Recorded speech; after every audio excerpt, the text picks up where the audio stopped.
Ajib karpun 4 bulan jalan kaki pak, pulang masih cari obat kuat. Padahal Allah yang menguatkan, Allah yang melemahkan. Pulang masih cari, ada tongkat aling nggak? Bayangkan tuh karpun 4 bulan pak, jelas-jelas obat kuat untuk laki-laki. Belum pernah ada pak obat kuat untuk perempuan, belum pernah ada pak.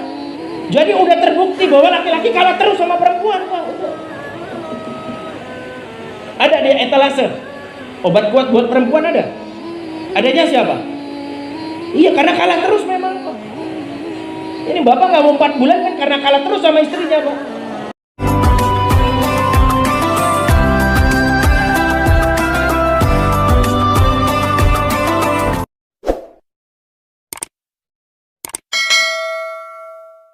وَمَنْ أَحْسَنُ قَوْلًا مِّمَّنْ دَعَا إِلَى اللَّهِ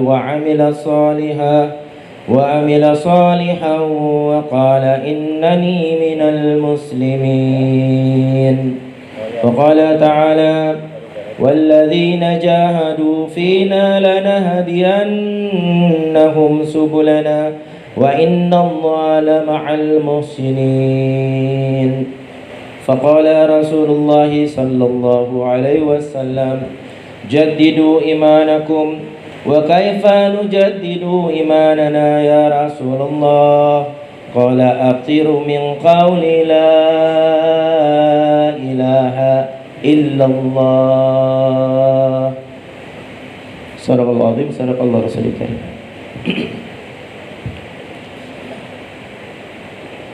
Sekalian, bahwasanya keyakinan orang beriman ketika masalah datang kepada mereka,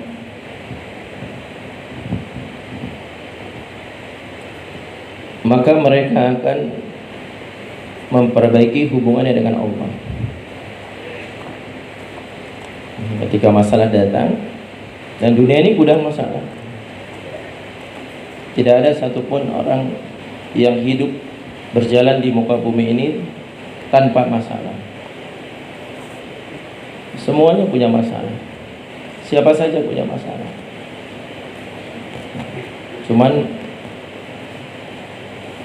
orang kelihatan pura-pura bahagia. Orang kaya belaga bahagia, orang miskin belaga kaya. Kelihatannya pura-pura bahagia. Maka keyakinan orang beriman, keyakinan ini seperti harapan. Kita sering mengutarakan kata-kata keyakinan. Keyakinan ini seperti harap. Seseorang ini akan sukses, seseorang ini akan gagal, seseorang ini akan mendapatkan kemuliaan, kehinaan, sangat tergantung dari harapannya. Sangat tergantung dari keyakinannya. Kalau harapannya benar, keyakinannya benar, dia akan sukses. Tapi kalau seandainya harapannya, keyakinannya tidak sepenuhnya benar, maka dia pasti akan gagal. Hadraji Manasat Damat Barakatuh, beliau menjelaskan, sesungguhnya ada seseorang yang sedang beribadah, tapi sesungguhnya dia sedang berbuat syirik di hadapan Allah. Ada orang ibadat tapi syirik. Kalau sudah syirik, maka salah satu dosa yang tidak diampuni Allah adalah syirik. Orang beribadah tapi dia sedang berbuat syirik. Satu orang sholat karena dia punya masalah, kemudian dia sholat. Karena kita diperintahkan setiap ada masalah untuk mengerjakan sholat. Maka dia mulai sholat. Tapi di dalam sholatnya dia mengingat masalahnya. Ketika 2 rakaat dia berhajat, yang diingat adalah masalahnya. Maka Hadraji mengatakan sesungguhnya dia sedang berbuat syirik di hadapan Allah. Walaupun dia sedang ibadah, tapi harapannya bukan kepada Allah, harapannya kepada masalahnya. Seseorang punya hajat besar, punya hajat, maka di dalam sholatnya yang dia ingat hajatnya, yang dia ingat adalah hajatnya, maka sesungguhnya dia telah berbuat syirik di hadapan Allah.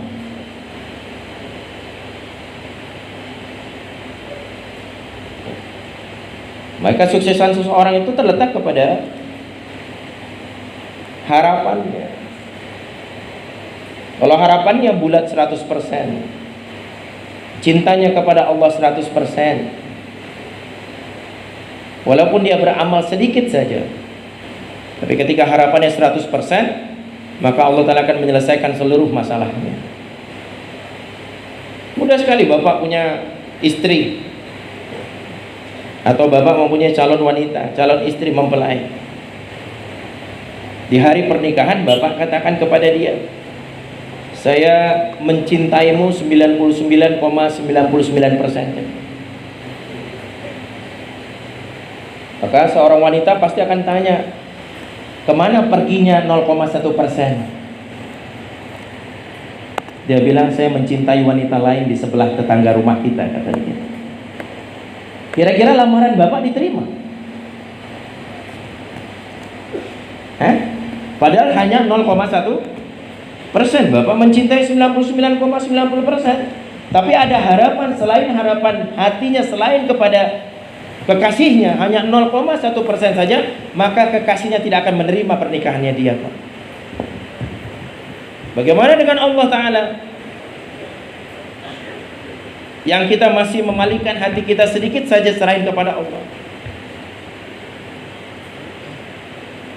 Makanya seseorang itu keyakinannya, harapannya harus 100%. Makanya keyakinan orang beriman, Al-Hadraji Monasat dapat barakatuh, beliau menjelaskan bahwa yang dapat masalah ini tiga jenis ciptaan Allah yang ada masalah. Para sahabat pun Allah uji juga dengan persoalan, bukan cuman kita, Allah uji mereka. Yang pertama, Allah Ta'ala akan menguji para malaikat. Allah berikan masalah kepada mereka, Allah uji. Masalah kan persoalan. Yang kedua, Allah akan uji kepada jin. Yang dapat masalah ini cuma 3 saja. Yang ketiga, Allah uji orang beriman. Allah akan uji orang beriman. Kalau orang kafir nggak diuji, orang kafir tidak akan diuji. Karena Hadraji mengatakan kedudukan orang kafir ini sama dengan seperti binatang. Karena mereka coba lihat binatang itu. Kalau diikat, tanya sama binatang, tahu nggak kenapa dia diikat? Bapak punya kambing, ikat itu ya, tanya sama kambing, tahu nggak kamu diikat kenapa? Dia pasti geleng, nggak tahu. Lepas itu ikatan, tanya sama dia, kenapa dilepas? Nggak mengerti juga. Nah, kalau orang kafir ini, kalau seandainya terinjak duri, dia nggak akan mengerti kenapa saya terinjak duri. Tapi kalau orang beriman, begitu dia injak duri, dia akan tahu kenapa dia diinjak duri. Karena Allah Ta'ala akan mengampuni dosanya. Orang beriman tahu. Tapi kalau orang di luar Islam tidak tahu dia, kenapa saya terinjak duri, kenapa saya tidak terinjak duri, tidak tahu dia.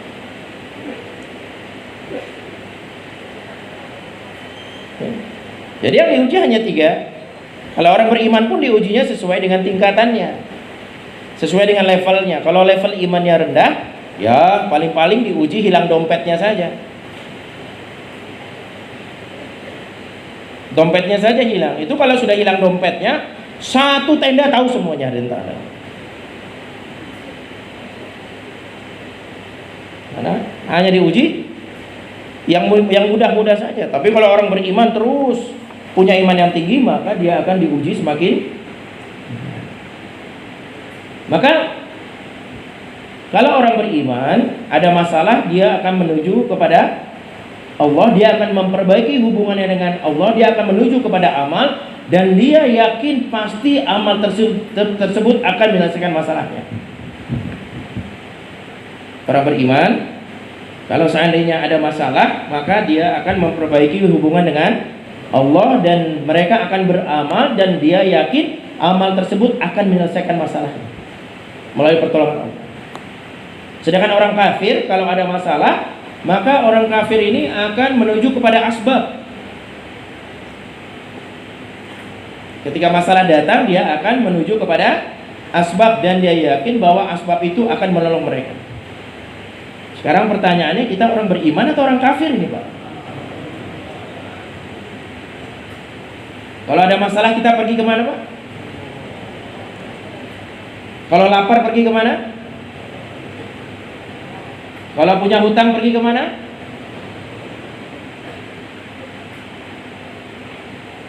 Yang jadi pertanyaannya adalah, amal apa yang akan mendatangkan pertolongan Allah, sehingga Allah memberikan pertolongannya kepada kita, baik di dunia maupun di akhirat. Amal apa yang akan mendatangkan pertolongan Allah? Dua amalan. Yang pertama adalah ibadah, yang kedua dakwah. Yang akan mendatangkan pertolongan Allah, dakwah dan ibadah. Wa man ahsanu qawlan mimman da'a ila Allah wa 'amila shalihan wa qala innani minal muslimin. Tapi dua ini mempunyai perbedaan besar. Ibadah hanya akan menyelesaikan masalah pribadi. Ibadah tidak akan menyelesaikan permasalahan umum kepada umat ini, hanya akan menyelesaikan masalah pribadi. Sementara umat ini ada dua masalah. Yang pertama masalah secara pribadi, yang kedua masalah secara umumnya. Hari Jumat pada asar, setelah asar, setelah sholat, kemudian doa, zikir, kemudian 70 kali hanya di hari Jumat. Dia belum berbicara, setelah salam berbicara atau setelah sholat dia tidak mengganggu di antara waktunya. Kemudian dia bersolawat kepada Nabi di hari Jumat 80 kali. Allahumma salli ala Sayyidina Muhammadin Nabiyil Ummi wa ala ali wa salim taslima 80 kali di hari Jumat pada asar. Maka Allah Ta'ala akan mengampuni dosa-dosa dia 80 tahun yang lalu, dan akan memberikan pahala 80 tahun ke depan bagi dia. Salah satu amal ibadah tidak akan menyelesaikan masalah umat.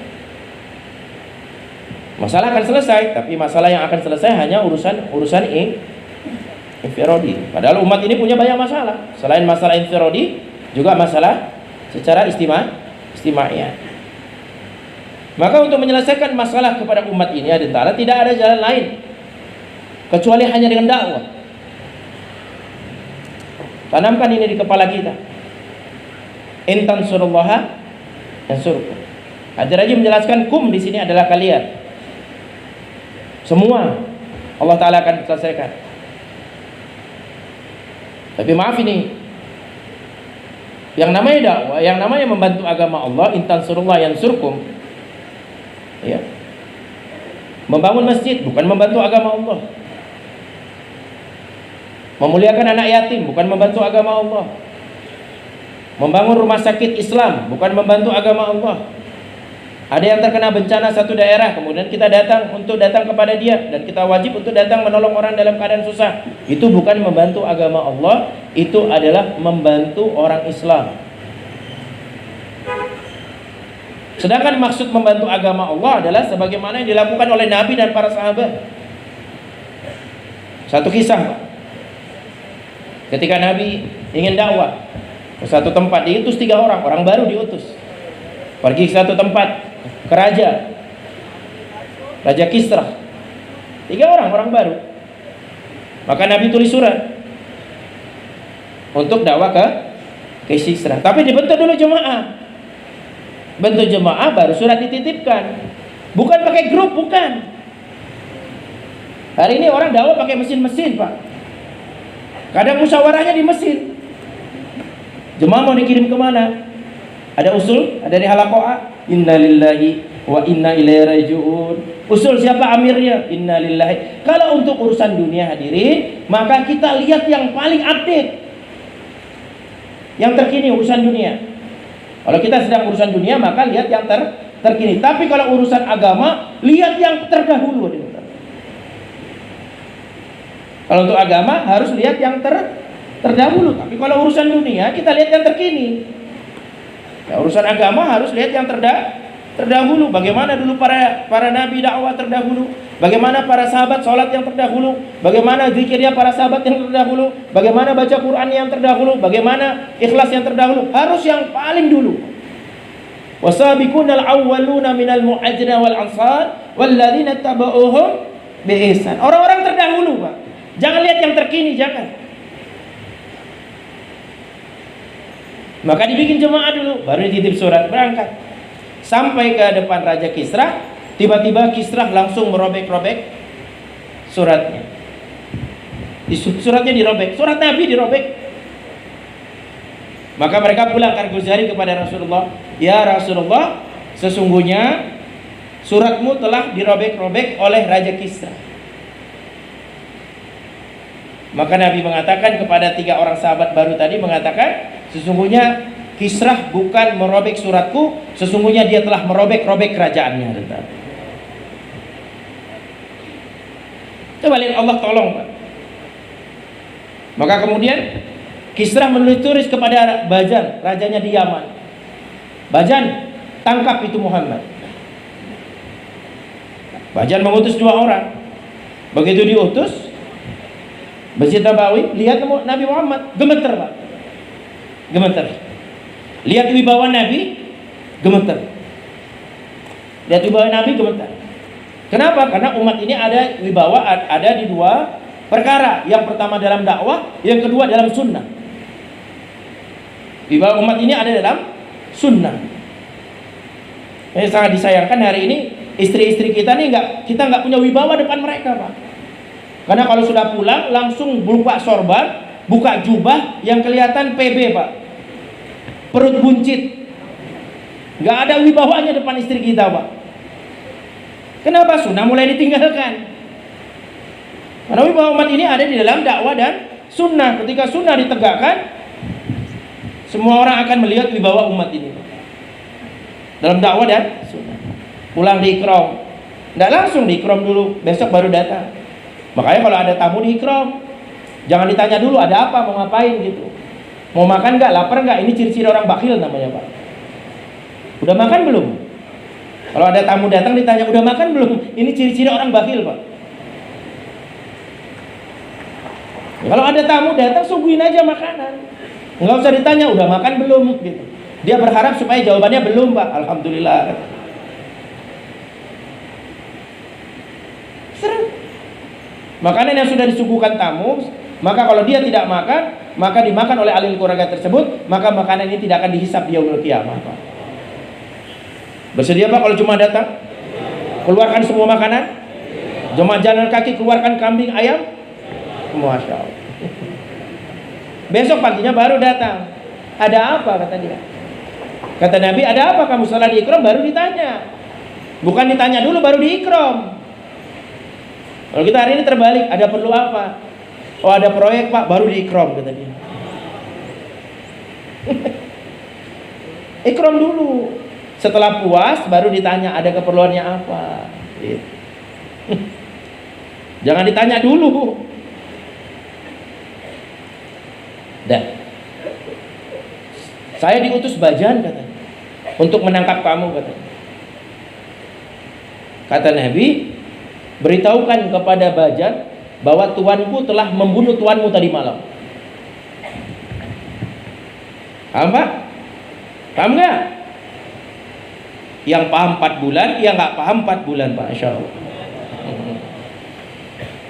Maksudnya adalah dia mengatakan bahwa tuanku Allah beritahukan kepada tuanmu Serweh, Raja Kisra, bahwa tuanku Allah telah membunuh tuanmu tadi malam. Maka kemudian dia, ternyata Serweh ini Raja Kisra ini punya anak namanya Serweh. Raja Kisra punya anak namanya Serweh. Karena dalam sistem kerajaan, maka seorang tidak akan naik ke satu puncak kursi kerajaan kalau bapaknya belum mati. Maka Serweh berpikir nih, saya harus bunuh bapak saya. Ya begitu, Pak, urusan dunia tuh. Ingin kursi terus, ingin mendapatkan dunia terus, ingin mendapatkan ini terus. Dunia nggak ada habisnya. saling caci satu sama lain, saling maki satu sama lain. Di balik itu ada kepentingan mereka, urusan dunia. Bahkan anak sama bapak pun sanggup saling bunuh ada gara-gara urusan dunia. Maka kemudian bapaknya punya feeling juga, punya firasat, raja, ini anak saya akan bunuh saya ini. Maka kemudian bapaknya menyiapkan itu satu racun ditaruh di lemari makan. Tapi sama bapaknya tertulis di situ obat kuat. Jadi hati-hati sama obat kuat, Pak. Ajib karpun 4 bulan jalan kaki, Pak, pulang masih cari obat kuat. Padahal Allah yang menguatkan, Allah yang melemahkan, pulang masih cari. Ada tongkat aling nggak? Bayangkan tuh karpun 4 bulan, Pak. Jelas-jelas obat kuat untuk laki-laki. Belum pernah ada, Pak, obat kuat untuk perempuan. Belum pernah ada, Pak.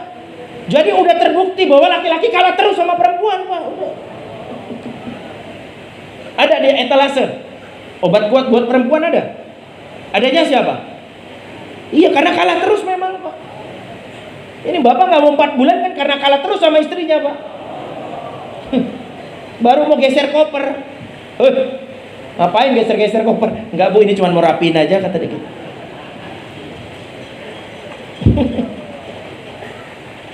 Bahaya ini perempuan, Pak. Kalau nggak ikut dalam dakwah bahaya kita nih, Pak. Habis kita nanti nih. Sudah. Akhirnya ternyata Serwe bukan makan dulu, dia bunuh bapaknya. Begitu dibunuh bapaknya, datang adik laki-lakinya. Begitu datang adik laki-lakinya, dia bunuh juga. Akhirnya bapaknya mati, adiknya juga mati. Serwe letih, Pak. Serwe letih. Begitu letih, apa cerita selanjutnya? Letih, dia buka lemari makan. Tertulis di situ obat. Akhirnya dimakan sama Serwe. Mati juga Serwe. Serwe mati, bapaknya mati, adik laki-lakinya mati. Yang tinggal anak perempuannya, saudari perempuannya. Dari keluarga Kisra tidak ada lagi saudara dari laki-laki, yang ada saudarinya dari kalangan kerajaannya. Maka diangkatlah saudari wanitanya menjadi seorang ratu. Maka masyarakat Kisra mengatakan, rakyat Kisra mengatakan, hancur kita ketika seorang wanita menjadi pemimpin kita.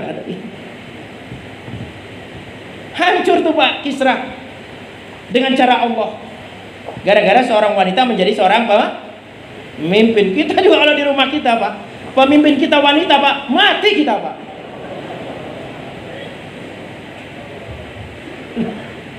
Mau malam markas mana? Enggak, Bu. Hah? Hai, Pak. Lihat, Allah Ta'ala akan bantu agama ini ketika kita mengerjakan kerja dakwah. Intan surullaha ya surku. Makanya dengan dakwah nggak ada yang lain. Baru Allah Ta'ala akan bantu kita baik di dunia maupun di akhirat. Nggak ada jalan. Ini satu-satunya jalan. Qul hadhihi sabili ad'u ila Allah. Satu-satunya jalan mengajak manusia kepada Allah. Ganjarannya apa? Allah bantu kita. Di dunia Allah bantu, di akhirat Allah bantu juga. Urusan dunia Allah bantu, urusan akhirat juga Allah bantu. Tapi ingat, Pak, kalau kita buat kerja dakwah, mengamalkan agama, jangan cari dunia.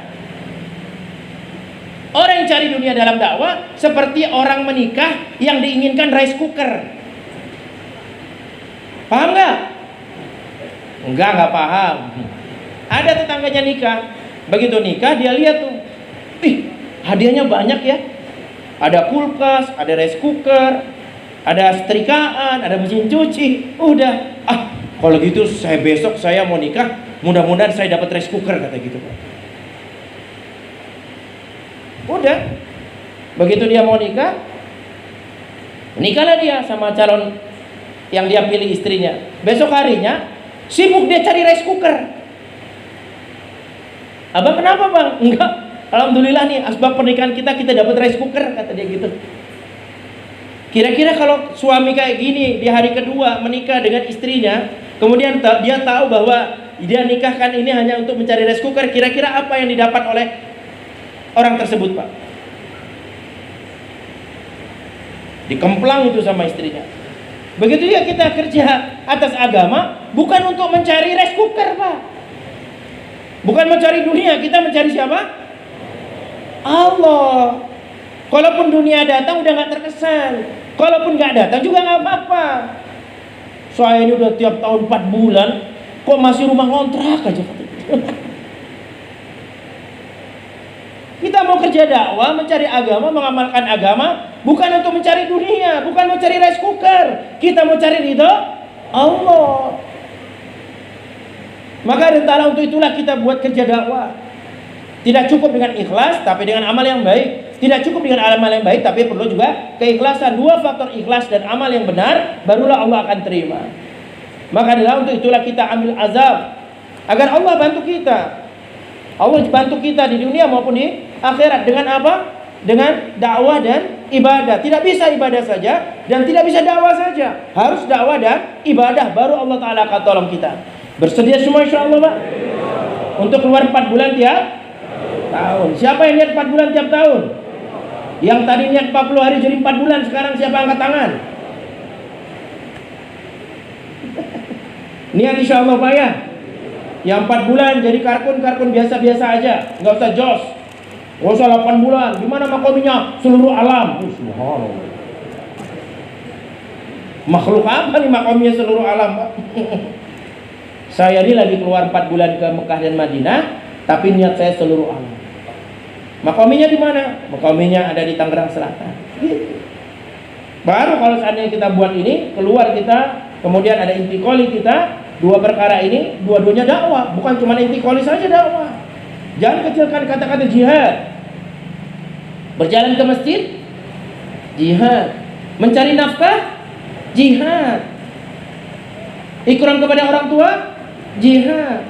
Bahkan Nabi mengatakan, kalian baru saja pulang dari jihad kecil menuju jihad besar. Walhasil dari ta'ala, karkun Indonesia yang tidak bikin taklim rumah 75,8%. Yang tidak bikin taklim rumah 75,8%. Haji. Dakwah tapi rupa dengan rumah. Rupa dengan keluarga. Ya ayyuhalladzina amanu qu anfusakum wa ahlikum nar. Keluarga kita, anak kita, mereka perlu usaha agama dan perlu dakwah juga. Bahaya, Pak, kalau istri kita nanti gak masuk surga. Kita di surga, dia di sebelah sana. Kira-kira nuntut gak? Bapak pulang di sini ada cabai aja, makan di mana, Pak? Kamu gak ngajak-ngajak makan, kata dia gitu. Kira-kira kalau Bapak masuk surga, kemudian di situ ada bidadari, terus istri kita di sana, di satu tempat yang berbeda, kira-kira dia panggil kita nggak? Interupsi, ya Allah. Dia nggak pernah ngajak saya keluar 3 hari, ya Allah. Dia nggak pernah berkata lemah lembut sama saya, ya Allah. Dia cuma pergi terus, ya Allah. Saya nggak ngerti apa yang dikerjain, ya Allah. Pergi ke Istimewa Cikampek, saya pun nggak ngerti kenapa dia pergi, ya Allah. Kira-kira kalau nuntut istri kita kayak gini gimana, Pak? Menggigil, Pak. Ya Allah, ya Allah. Maka bawa istri dalam kerja, tapi jangan pulang sekarang, maksudnya. Sekarang berangkat dulu, nanti baru pulang kembali, Pak. Semoga Allah terima, insya Allah, Pak, ya. Dakwah dengan lemah lembut, dakwah dengan kasih sayang, dengan dakwah rasa cinta kepada setiap umat. Setiap datang kepada majma' di sini, kita bikin dengan kelembutan, karena pintu hidayah akan datang dengan kelembutan. Hirosah dengan kelembutan, ikhtilat dengan kelembutan, taskil dengan kelembutan, ta'lim dengan kelembutan, bayan dengan kelembutan, memberikan fadilah kepada mereka. Maka kesan orang kepada ustaz dakwah, walaupun mungkin hari ini dia tidak keluar, bulan depan mungkin mereka akan keluar dengan kelembutan. Semoga Allah terima, insyaallah. Subhanallah bihamdihi, subhanallah bihamdika, asyhadu an la ilaha illa anta, astaghfiruka wa atubu ilaik. Assalamualaikum warahmatullahi wabarakatuh.